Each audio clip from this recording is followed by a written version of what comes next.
কক্সবাজারের উখিয়ায় রোহিঙ্গা ক্যাম্পে পাহাড় ধসে অন্তত 10 জনের মৃত্যু হয়েছে। নিহতদের মধ্যে 8 জন রোহিঙ্গা ও 2 জন স্থানীয় বাসিন্দা। কক্সবাজার জেলা প্রশাসন জানিয়েছে, বুধবার মধ্যরাত থেকে সকাল পর্যন্ত রোহিঙ্গা ক্যাম্পে 4টি পাহাড় ধসের ঘটনা ঘটে। পাহাড় ধস হতে পারে কক্সবাজারের এমন ঝুঁকিপূর্ণ স্থানগুলো থেকে অন্তত 500 পরিবারকে নিরাপদ স্থানে সরিয়ে নেওয়া হয়েছে।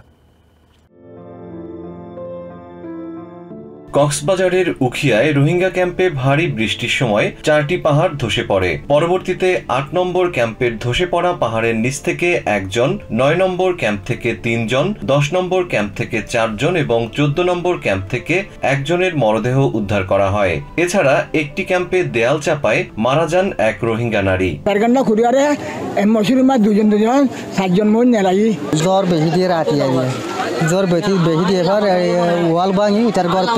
পাহাড় ধসের খবর পেয়ে ফায়ার সার্ভিস ও এপিবিএন সদস্যরা উদ্ধার কাজ শুরু করে। নিহতদের মধ্যে 8 জন রোহিঙ্গা এবং 2 জন স্থানীয় বাসিন্দা।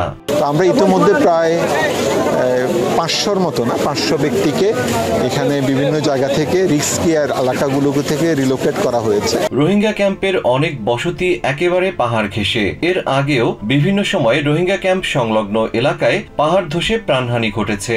10 জনের মৃত্যুর পর আতঙ্কে পাহাড় ঘেঁষা ক্যাম্পের বাসিন্দারা।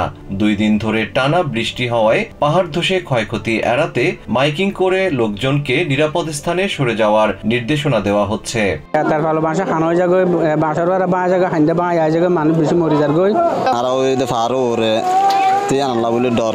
মঙ্গলবার বেলা 12টা থেকে বুধবার বেলা 12টা পর্যন্ত কক্সবাজারে 63 মিলিমিটার বৃষ্টিপাত রেকর্ড করেছে আবহাওয়া অধিদপ্তর।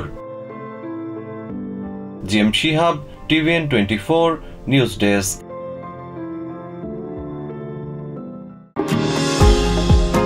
নিউ ইয়র্ক থেকে সম্প্রচারিত টিভিএন 24 টেলিভিশন বিশ্বজুড়ে বাঙালির কণ্ঠস্বর।